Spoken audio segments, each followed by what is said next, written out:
بسم الله الرحمن الرحيم.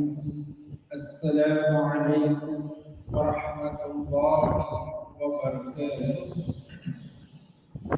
الحمد لله.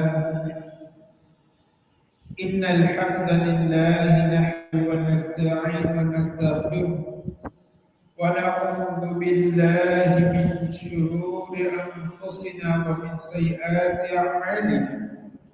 من يهده الله فلا مضل له ومن يضلل فلا هادي له. أشهد أن لا إله إلا الله وحده لا شريك له وأشهد أن محمدا عبده ورسوله.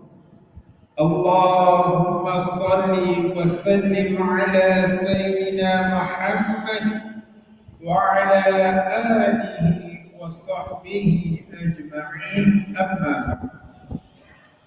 Alhamdulillah, all praises be to Allah subhanahu wa ta'ala who has given us all the sustenance which we need. Alhamdulillah.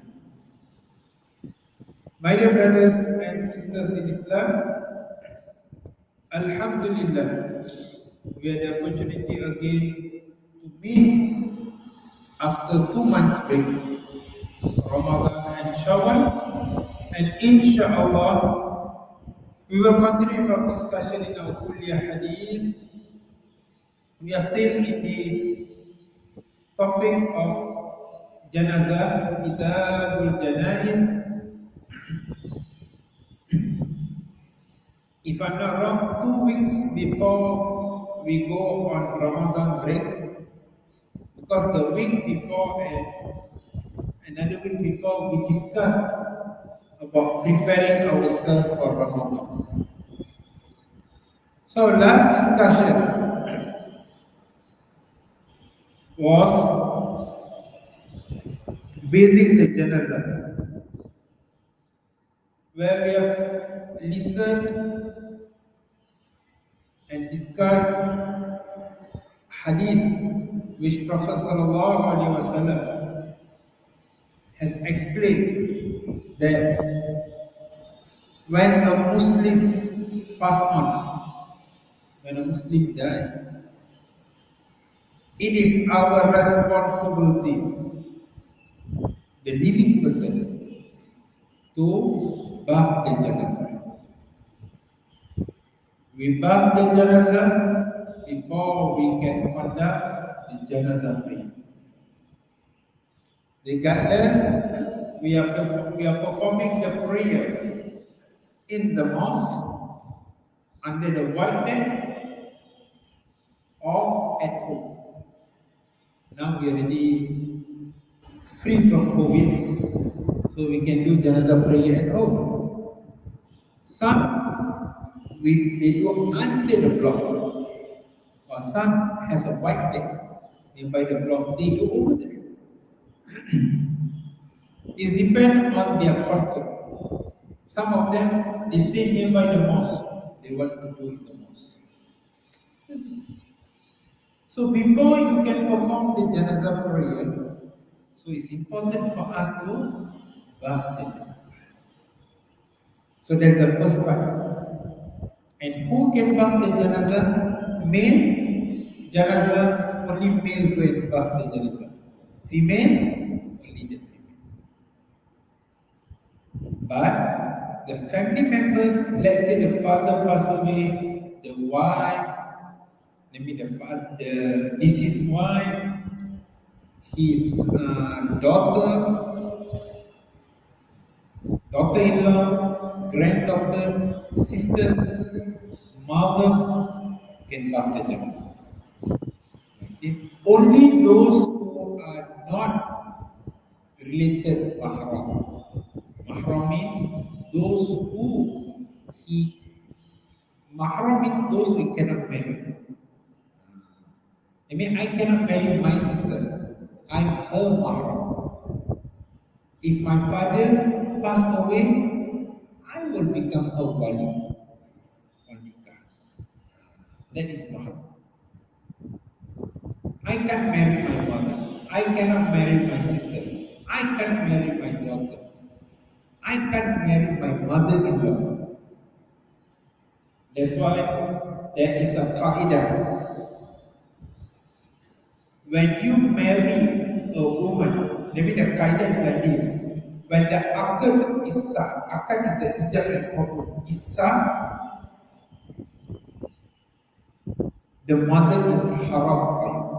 Which means now I marry a woman who have not married yet. This is the first marriage. So when I take the akad, her mother is forbidden for me. So that is the meaning of it. Now let's say I marry a widow or a divorcee. What does widow mean? The husband passed away. She finished her iddah. So now I'm going to marry that woman. This is an example. So she has a daughter. So the second kaidah, entering into the woman, her daughter will be haram to me. So what does entering mean? So after I marry that lady, her daughter have not haram for me to marry. She cannot come and salam me. So what will happen? I need to have intimacy with her. That means dukhul, enter. After I had intimacy with her, intimacy means sex. I mean husband, wife. Okay? After I had the intimacy, then only her daughter is haram for me to marry. I cannot marry. Let's say I marry a woman.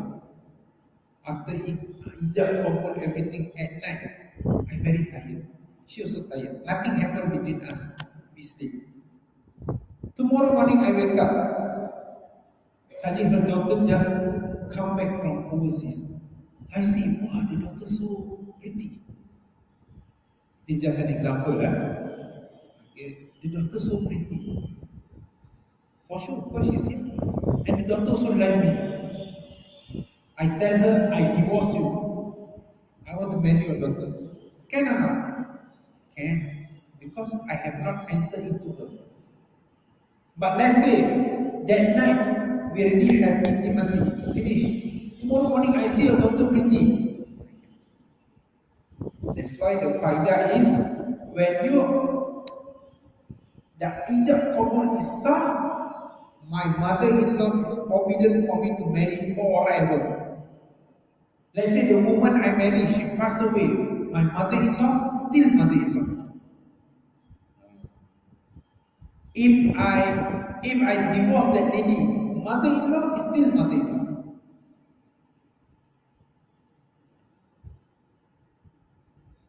Same thing goes. If my son marry a woman, she's my daughter. He divorced her, still my daughter. He passed away, she's still my daughter. I cannot marry her. This is very important. So we must know who I can be whose mahram. Okay, so we must understand, especially those who have stepchildren. It's very important. It's also important if someone who have child from your first marriage, you marry a woman who have child from a first marriage, then these both of them marry. And these two child is not connected. How? So this is very important. Especially those who are married, a widow, married a divorcee. Both of them are widow, both of them are divorcee, you have children. All this is very important for each and every one of us to understand. Okay, but this one I'm explaining because of the janazah. Okay, so who we can love. So the word mahram. So these people we cannot marry, so that are the people our mahram. Mean like we are male, they are mahram. So that's why those who are their mahram, you have the share in fara'id. Outsider will not come in to take share. Except for daughter-in-law, son-in-law. They are not on the list of Fara'id. But you talk about your siblings, you talk about your parents, you talk about your son, and etc. All these things, that is in the law in Fara'id. So that's why it's very, very important we understand. This is a basic thing. If you open Kitab Fiqh, and you can find it in Kitab We will touch on that when we go to that. Because this hadith book, Bulughul Maram, is complete everything. Okay, later on we'll go in. We finish the ibadah part first. And then we'll go to muamalat, munatahat. That's why when we see why Prophet Sallallahu Alaihi Wasallam was asked to marry his adopted son's wife. Adopted anak angkat. But adopted means is his. After he married her, one later he divorced her, and Allah ordered her to marry her. Allah ordered Prophet to marry her. Why? This is to teach us the ruling, the law that adopted son is not same as biological son. Biological means your own son. Even though Ustaz, when we talk about the ruling of aurat and everything, yes, when it comes from marriage, that is different. People say, Ustaz, is this person mad? They want to marry their, what we call it, the ex-wife of the adopted son. There are some people who want to. We don't. That's why Islam teaches that ruling. If someone wants, they should refer back. That's why when we see why Prophet Sallallahu Alaihi Wasallam after the death of he been asked to marry one by one, not because Prophet Sallallahu Alaihi Wasallam is a womanizer. There are other people who criticize Prophet. He's a womanizer. He's cheeky person, married so many wives and everything. And he married everybody. He got 11 wives. 10 of them all are widows or divorced. Only one was a virgin woman. Who was that? Sayyidina Aisha. If you ask yourself, you want to marry a lot, you want to marry a virgin girl or you want to marry a widow? Old one or you want to marry young one? For sure you want to marry young one. You don't marry old one. If you are womanized, if you're a cheeky person. So you see, Prophet is not under category of womanized. He been asked to marry each and every one of them. There is a lesson behind it. That's why when we learn Sirah, we must know what is the lesson to be taken from that story. Every Sirah, Prophet biography, there is a lesson behind it. Not things happen in Islam for fun. No. There's a story behind it. So that's why it's very, very important. Even when Prophet prayed, why he put his hand this side, why he put this side, every single thing, there's a reason behind it. It's not saying that Prophet got no other things to do, that's why he did. Okay? So even the way how to perform janazah rites, how we send off the person who passed away to their last place. What is their last place? Kubur. Their grave. So Prophet has taught us. That's why we must understand each and every one of us, we have our own culture thinking. So when we want to put the culture inside, it's important for us to look at it. If it does not contradict Islam, okay. But always remember to follow the teaching of the Prophet Sallallahu Alaihi Wasallam. That's the best teaching. But due to some circumstances, maybe we cannot do like this, we have to do like this. If that is not against Islam teaching, the teaching of Prophet, it's okay. Sometimes we must understand this sunnah. For example, placing the janazah facing the qibla. When you want to bath the janazah, face the qibla. Let's say your kitchen is small. How are you going to put the janazah how you place the janazah to face the qibla? Nowadays when they bathe the janazah, they got the table. Metal table, aluminum table. So they put the janazah there. So let's say this is your kitchen size. You put like this, okay, you put like this, people can stand around, can move around. Let's say your qibla like this. Okay, your qibla like this, you put. From here, can people walk here? From here, people can walk here. From here, people can cross here. Because the table already covered, you see. This is your kitchen. Now be your flat. The kitchen is not that big. Oh, Ustaz, I made the janazah at the hall. The hall is big. Okay. But where is your hose? Can you buy 10-liter hose? Ustaz, I don't know when next person going to pass away. I buy big hose for what? You see? And facing the Qibla during the bathing, the janazah and everything, that is sunnah. It's not a compulsory. So if the space does not permit, then why not to emphasize on that? Sometimes when the janazah come up, oh, face the Qibla, the janazah. Look at the places.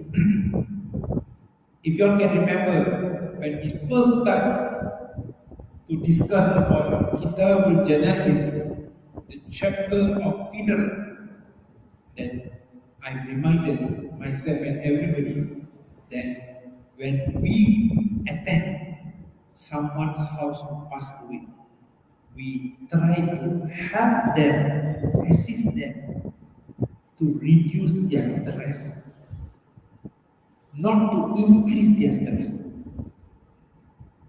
Stress is what? Sometimes they blank, they don't know what to do. Because it's unexpected death, sudden death. It's different someone who is sick. Doctor says 6 months, 1 year, the person will be alive. Then the person pass away, at least somewhere they know this person will not live long. So that death will not make them jail. Let's say a person who is healthy. I tired, I want to sleep. After 2 hours you wake up, the person will wake up. Or the person at home suddenly chest pain, hold the chest and faint, pass away. This is a sudden death. Then you are blank, you are shocked. Even you ask me, I also will be shocked. Even though I'm a Ustaz, my brain cannot work forward. Why? It's a sudden death. Sometimes when I receive phone call, when people tell me so and so pass away, I also will be shocked. Why? I didn't expect the person to pass away. He's a healthy person. That person is healthy. Even though I know that. Why? Because we are human. That's why when we learn, we have knowledge. When we attend to people's house where there is a funeral, we try to see. Sometimes they forget this thing, we remind them. Have you prepared this? Have you prepared that? If that is a long hour, it's okay. Let's say the person passed away 6 o'clock. By the moment police certified everything settled, 9 o'clock. So you got the whole night still okay. Let's say the person passed away 9 o'clock. They want to bury 5 o'clock. Doctor certified everything. Then it's still rushing. And sometimes the family members still shocked and everything. So we can be a family member, we can be the friend, we can be the neighbor. We try to make things easy for them. Maybe we study, oh, I study this, oh, this thing can be done. So you share with them. I don't use the word advice. You say, I advise them, I'm a knowledgeable person. We share. No, no, don't worry, you can do like this, you can do like this. See, see. And now, in the second part, we have discussed about Salatul Janazah.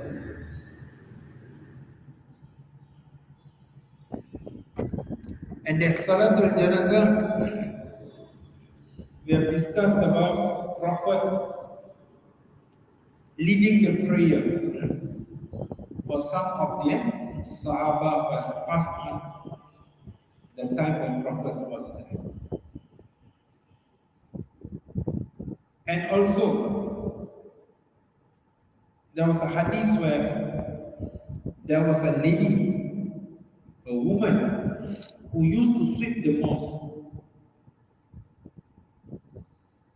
And one day Prophet asked the Sahaba, where is that lady? Today I didn't see her. Then the Sahaba says, the Prophet asked about her, and the companion told him she had died. So he, Prophet ﷺ, then said, why did you not inform me? And it appeared as if they had considered her as a little importance. From here we understand that people who worked in the mosque, okay, when you see people work in the mosque, right, the lowest rank, what rank? What position? They call it in Malay, noja. In English, caretaker. We see them, you just noja, you sweep, you clean. But actually, they are one of the highest level in the eyes of God. Why? They keep the mosque clean. They try their best. Let's say you come for a Maghrib prayer, you sujood, the carpet smelling. You can pray, right? Cannot pray, right? You come a lot of dust. You put your nose on the floor, you're sneezing. Dusty. You go toilet. Oh, every cubic smelly. How you feel? Wow. You take your ablution place. The drain there, very, what we call it, if you didn't wash, you'll be like jelly there. Sorry? Oh.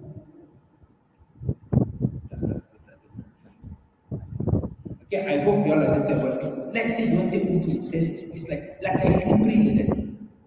So how about it? So this person is very important. Sometimes some caretaker will get easily angry. Why? They just clean, you come in the day. Just imagine if you the caretaker, how you feel? I remember there was in one mosque when I used to work. Suddenly that mosque, the caretaker they take subcontract. Suddenly the baji tak datang. Then toilet. Who want to wash? That time that mosque I work, the full-time maintenance, he's a Bilal, got one of my assistant, admin, then we got two imam, five. The imam will not go in. So the ladies' toilet, she go. Men's toilet, I and the maintenance go. We clean. If didn't, Jamaah come. How? So when I do that, then I know it's not easy job. Ustaz, I wash my house toilet. Your house toilet so small only. It's so small you wash. Last time I studied in Indonesia, we have to wash our own toilet. So that room, we got 6 of us stay, take turn to wash. And the toilet 3 days once you have to wash. You know why? water is not as clean as Singapore. We Singaporean, we normally buy the filter from Singapore. We got American friends, we got Australian friends, we got Malaysian friends, but we from Singapore buy the filter. After 3 days, the 4th day, you can see the filter white become chocolate. You can see the cola worms swimming if you don't clean. Then you can see the green seaweed. You can see. That one still okay. You wash. Because why? You student. So when you talk about mosque, that's why we appreciate every single person who work in a mosque. Regardless of imam, muazzin, caretaker, even admin staff at the counter. Sometimes people come, now got korban, come. If there's anything inappropriate, we tell them nicely. Because they're also human, right? We tell them, excuse me, I make this thing. Maybe I make this application. How come I did not receive any phone call? Because they one person. Remember, you, not only one person. How many people call one day? How many people go to the office? Oh, this is your job, you know. Yeah, that is that person's job. But how many people? I will tell my couple, as a Qadi, I'll tell my couple, I got 700 over couple. Ustaz Nazim cannot remember everybody. If you say the word Hassan, I can have 5 couple named Hassan, 2 Indian Muslim, 3 Malay. Oh Ustaz, my name is Muhammad Hassan bin Hussein, let's say. How to remember Hassan bin Hussein? Who is that? He got married in 2020. Don't tell me how to remember everything. But you want to remember Ustaz Nazim, very easy. Sometimes my brother goes somewhere, people say, oh, you Ustaz Nazim brother. I know your brother. Then my brother will call me and ask, brother, you know this one? I say people, everybody know me, but I cannot remember everybody. Maybe I see the face, I can remember. Even this brother, every time saying, I can remember the face, but I still cannot remember the name. So many names. So that's why it is important for us. Islam teaches us mu'amalah, relationship, interaction. 2 types. Human and human. Human and Allah. Human and Allah is simple. Human and human. We try to lower our standard as a boss. We don't boss alone. Oh, I pay. So like that. We reduce it. But when we then we say, what these people are, when we become that stuff, we see the Jama'ah. So you see? So when you see Prophet ask, is that lady less important? So that's why even though people outside, those who sweep the floor, those who pick up litter, we don't look down on them. No job in this world, halal job, no halal job in this world, low standing. Even you go to the shop, you order food, you know there's a lot of them. Be patient. Yeah, Ustaz, I'm very hungry. Yeah, understand, hungry. Hungry, you cook Maggi at home, eat lah. You go to good shop, you want good food, for sure a lot of them go there. No, you know. So you have to wait. If little bit late, you start to make noise. Sometimes you give order, you don't give a proper order. Then they send you wrong food, you start to get angry. But not all shop. Sometimes you give correct order, they send you wrongly. But before you raise your voice to people, you can be the customer. But before you raise your voice to them, ask them nicely. Excuse me, I ordered this, but the food which comes is different. Unless they want to be reluctant, they ignore you. That is different story. Because I've seen when I go out, I go wherever shop, I sometimes I look at people, the way how they behave. So this is not because why I pay. That's why I learn. To me, if I have students who engage me, if they have that character, the next moment I'll tell them to find another ustaz. I don't want to teach you. Your money cannot make me rich. And if I don't take your money, I don't be poor. Rezeki Allah give. But your akhlak, your adab is important. That is important. Islam does not teach us to look down on people. Regardless, the person work in a mosque, the person work outside. Because your relationship, mu'amalah ma'annas, that is important. So over here we look, Prophet us. Prophet, someone who's high standard, and this lady is low standard. But Prophet is very particular. Why?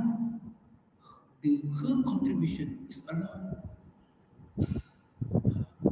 That's why we appreciate each and everybody. If we bring to our family, our life, as a father who works hard, it doesn't matter what job he do. As long as halal job, he comes back home. Let's say he don't bring back a good salary, not good salary, sorry, high salary. But as a children appreciate. Like we can recall back how we have been brought up. So now we as a father, when we give that kind of thing, sometimes our children like start to compare. I remember my father last time he one man work, he bring back about 1,000, 200 or 300 after cuts again, lorry driver. Then he do second job. Morning about 7:30 to 5:30 is a driver, delivery man. Then come back home, he take a short nap, maybe about 12 midnight. He goes to take newspaper and he deliver newspaper. And he come back, take shower, and he go to his morning job. It's not easy job. He's been working there to raise up myself, my brother. After that, my sister came in, my youngest brother came in. Until maybe I can't remember which year that he only do one job. So you see, so that's why you see when we bring to our family, we as a children we appreciate that, and the children nowadays also we appreciate. Because every single sacrifice, it doesn't matter what job is it. Some of us, we like this job. Even though we are highly educated,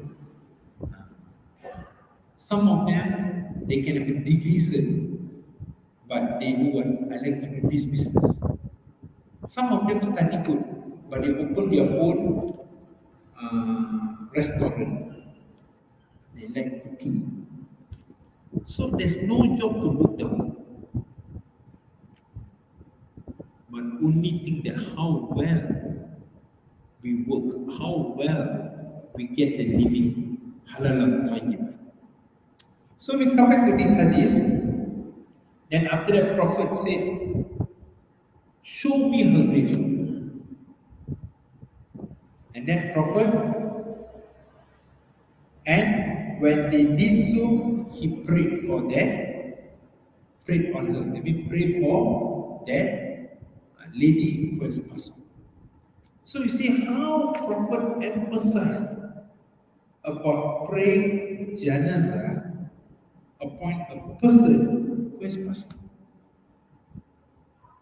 So that's why there is this, we call it Salatul Janazah Ghaib. Ghaib means the janazah is not there. It can be the janazah, the person passed on overseas. As long as the janazah is been showered, then you can do your prayer over it. So you see.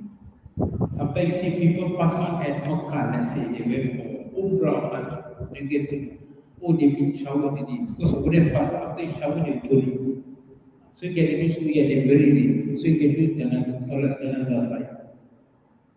Why? What is the significance or benefit or advantage of performing that janazah prayer is when people pray, Allah will forgive the sins of the deceased. That person who passed on. The more people who pray, the more sins of the janazah will be forgiven. Oh, Ustaz, these people got no sin at all. We can't say that. Even I not dare to say I got no sin.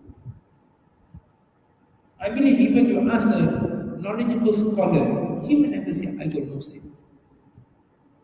Why? Only Allah knows. Maybe there are certain things which I don't know. That's why it's very, very important for us. That's why we have been strongly encouraged to always istighfar. Seek Allah's forgiveness. So that Allah forgive us. And that's why when a person who passed on, let's say Thursday night or Friday morning, they try to bath the janazah as soon as possible and bring to the mosque after the Salat Jum'ah prayer, then they have the janazah prayer. Why? A lot of them.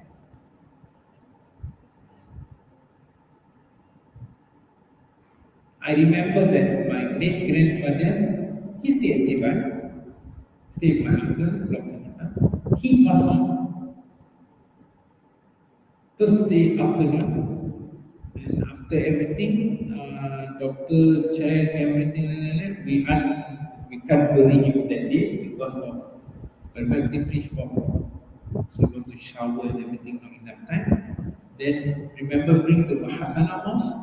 After Jummah prayer, Janazah prayer was held. And after that we get buried. Only Allah knows who are the selected ones. That's why we pray for that we have a good death. We want a death which is Husnul Khatimah, not Su'ul Khatimah. We don't want a death which is unpleasant.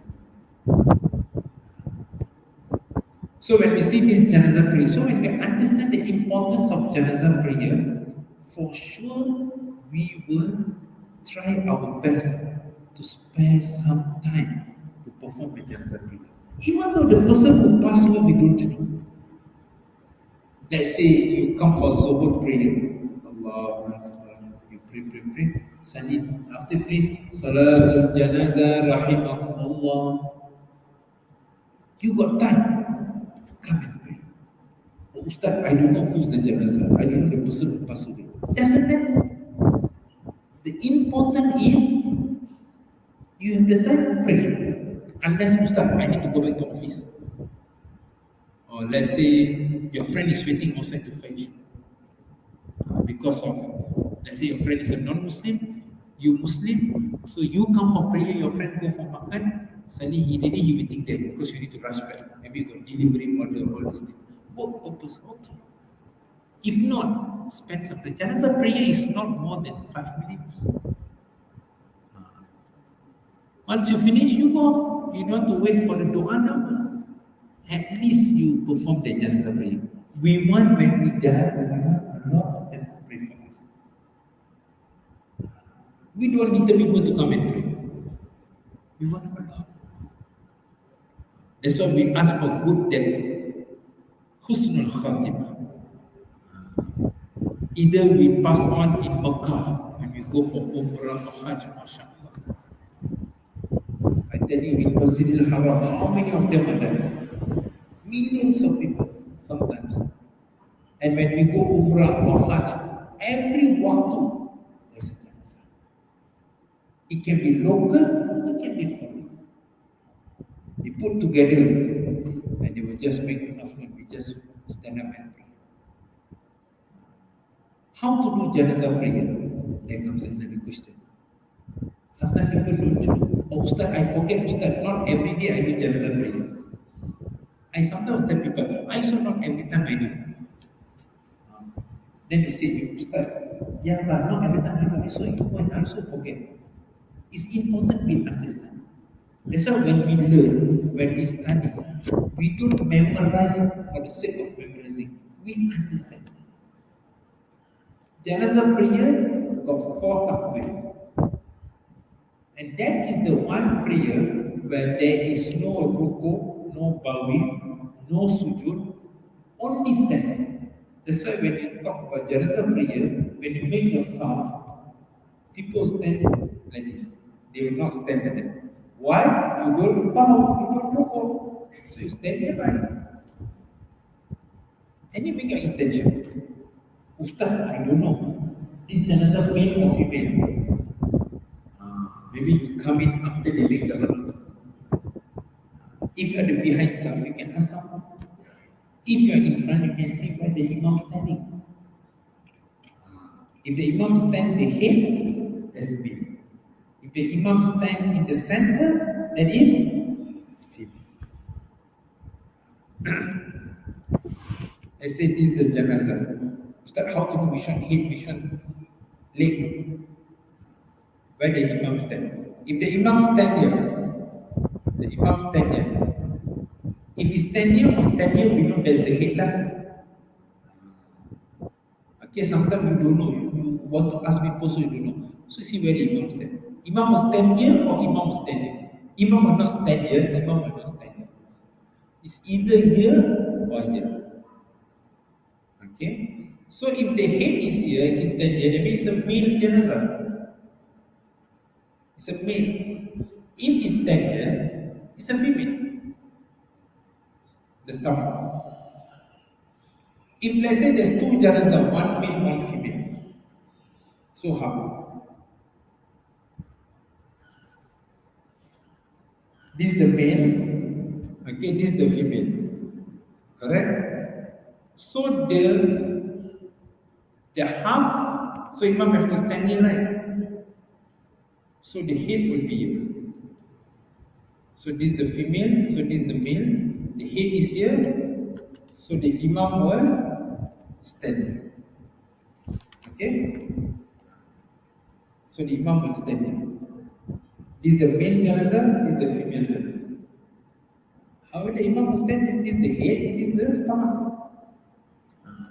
Okay, in Singapore, maximum 2 or 3 janazah. There's, I didn't see 10 janazah one shot or what. In Makkah, different. Okay, maybe you can see there are certain circumstances how they put it. Maybe due to certain place not enough or what, maybe they just put one line. Okay, but this is how normally it will be. So from here we know, okay, this is the thing. Then followed by is 4 takbir. So you make your intention, Allah Akbar. First takbir. After first takbir, what do you recite? Surah Al-Fatihah. That's the standard. All prayer must have Surah Al-Fatihah. That is the rukn salah. After you recite the Fatihah, finish. For Imam, Allahu Akbar, then you read Salamat. You can read Allahumma salli ala Muhammad wa ala Muhammad, or kama sallaita ala Ibrahim wa ala Ibrahim fil alamin innaka Hamidum Majid. Read short, you read long, doesn't matter. And Allahu Akbar, then you recite the dua. Allahumma ighfir lahu warhamhu wa'afihi wa'fu anhu. If it's a female, Allahumma ighfir laha warhamha wa'afiha wa'fu anha. Ustaz, I don't know. You just say holy. Finish. You read one time, the Imam have made takbir. Repeat again. Repeat again until the Imam takbir. Then the last takbir, Allahu Akbar. You can recite Allahumma la tahrimna ajrahu wa la taftinna ba'dahu wa ghfir lana wa lahu. If a female, okay. Oh, Ustaz, I didn't memorize that. Then you recite Rabbana atina fid dunya hasanah wa fil akhirati hasanah wa qina adzabannar. Then Assalamualaikum warahmatullah. Assalamualaikum warahmatullah. Finish. Simple, simple. Is it? Ustaz, I don't memorize it. You don't memorize it. Then just say, Rabbana atina fid dunya hasanah fil akhirati hasanah wa qina adzaban. The third and the fourth. Important, we doa. We make doa. Because when you say Rabbana atina fid dunya hasanah fil akhirati hasanah wa qina adzaban, you're asking for everybody.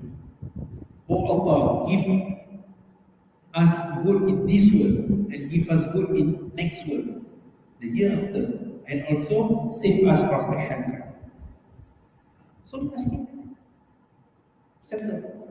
Don't keep quiet. Unless you don't know anything at all, then it's different story.